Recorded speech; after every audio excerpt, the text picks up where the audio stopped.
Hi, today I'm going to show you how to install a 10 by 11 mag block into a Springfield Elite OSP 11 round mag. This is a 10 round factory magazine with a +1 extension from Springfield.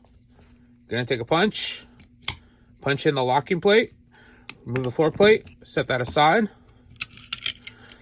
Take the spring out and the follower. The block is going to sit in the follower like this. Put the spring in, okay, and then put it all back together.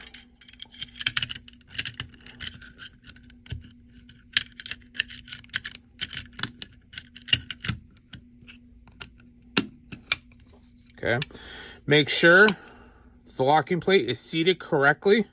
If it's any higher, that means it is not seated correctly. And then do a function test.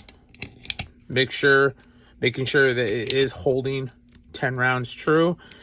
And we have designed and cut this block so that you can install on a closed bolt.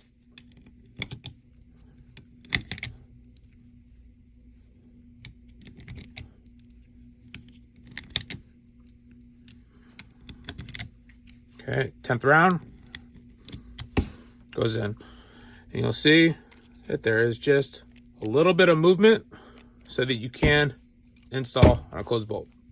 Thank you.